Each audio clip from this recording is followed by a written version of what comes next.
quería compartir con ustedes un libro que es fundamental en nuestro conocimiento del marxismo.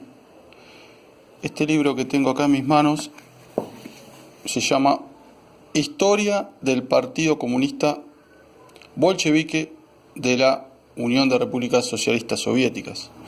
Es una edición de lujo, ¿no? Este libro es un tesoro realmente para nosotros los marxistas.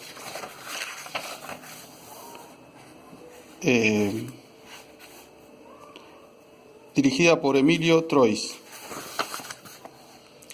La historia del Partido Comunista Bolchevique de la URSS fue redactada, fíjense, por el Comité Central del Partido Comunista Bolchevique de la Unión Soviética en tiempos de Stalin, ¿no? Dirigido, como decía anteriormente, por Emilio Trois. Es una edición de Editorial Problemas de Buenos Aires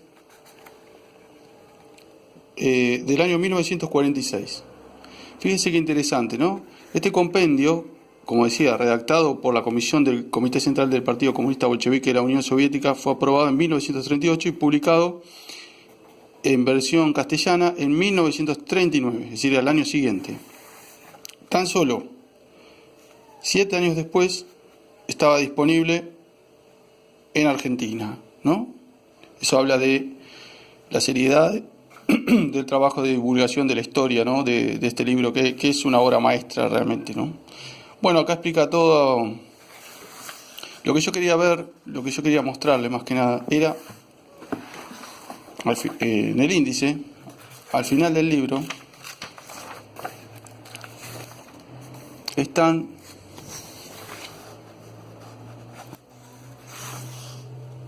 esto, conclusión. En la página 483 están las conclusiones que nosotros debemos conocer al pie de la letra. ¿Sí? Conclusión. Dice, ¿cuáles son los resultados fundamentales del camino histórico recorrido por el Partido Bolchevique? ¿Qué nos enseña la historia del Partido Comunista Bolchevique de la URSS? Bueno, y acá hay varias tesis. Esta es la primera. La historia del Partido Bolchevique nos enseña, ante todo, que el triunfo de la revolución proletaria, el triunfo de la dictadura del proletariado es imposible sin un partido revolucionario del proletariado, libre de oportunismo, intransigente frente a los oportunistas y capituladores y revolucionario frente a la burguesía y al poder de su Estado. ¿Sí? Esa es la primera tesis. La segunda dice, la historia del partido nos enseña, asimismo, que el partido de la clase obrera no puede cumplir su misión de dirigente de su clase, no puede cumplir su misión de organizador y dirigente de la revolución proletaria si no posee la teoría de vanguardia del movimiento obrero, si no posee la teoría marxista-leninista. Bueno, esto es muy interesante porque está hablando de la aplicación concreta del materialismo histórico a las cuestiones políticas, y ellos justamente en este libro, el Comité Central Bolchevique dirigido por Stalin, lo aplicó. Entonces nos enseña también, además de contarnos la historia de la revolución bolchevique, nos enseña a aplicar el método, es decir, cómo ellos aplicaron el marxismo a las condiciones rusas, ¿no? Bueno, vamos a la tercera tesis, ¿no?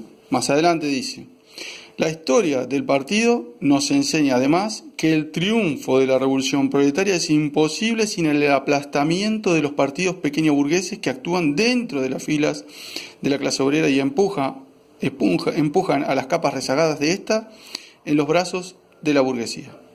Empujan a las capas rezagadas de esta a los brazos de la burguesía, quebrantando con ello la unidad de la clase obrera. Bueno, esto es fundamental, ¿no? Porque recordemos que la teoría leninista de la revolución bolchevique tiene dos etapas que Stalin las explicó brillantemente en su libro Trotskismo-Leninismo. Una etapa en la cual nosotros somos aliados políticos de los partidos de la pequeña burguesía, pero a la vez luchamos ideológicamente contra ellos. ¿Por qué? Porque en la siguiente etapa, es decir, cuando se da la situación revolucionaria, ya directamente nosotros, como dice acá, debemos aplastar a esos partidos pequeños burgueses que actúan dentro de la fila del proletariado, a los mencheviques, bueno, en el libro lo explican bien, ¿no? Los mencheviques, los anarquistas, los troquistas, bueno, da varios ejemplos.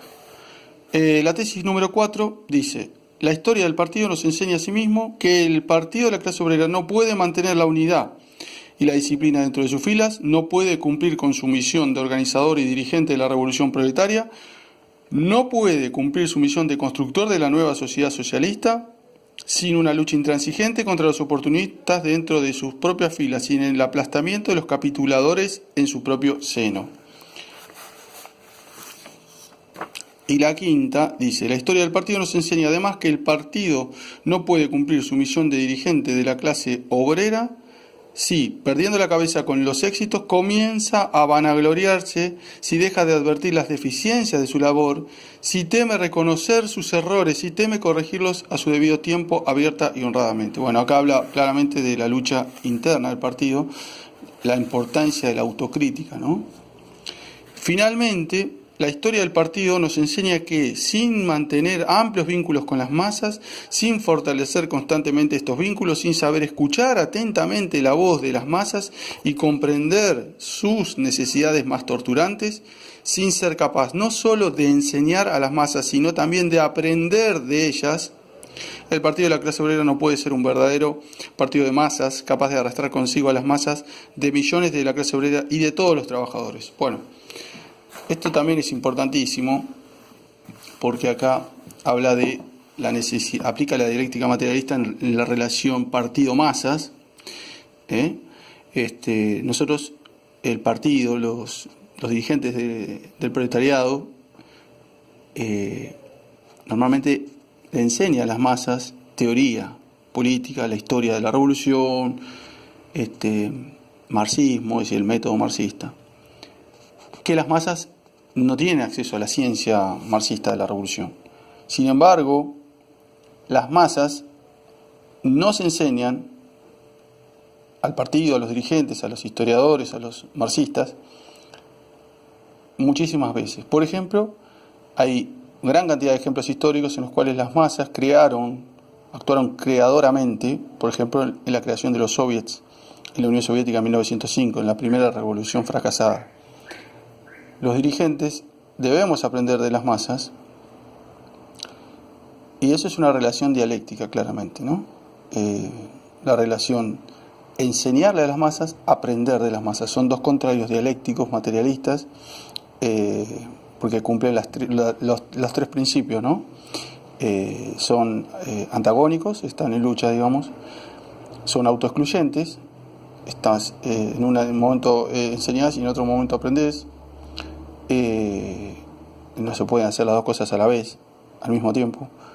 Y la tercera son idénticos, es decir, no existe enseñar sin aprender y no existe aprender sin enseñar, y se pueden intercambiar, es decir, lo que estábamos diciendo, el dirigente enseña y también puede transformarse en su contrario, el dirigente aprende de las masas, y del lado de las masas lo mismo, las masas aprenden, pero también las masas enseñan, es decir, pasan del otro lado.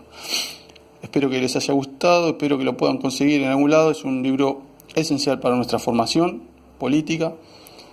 Venceremos, camaradas.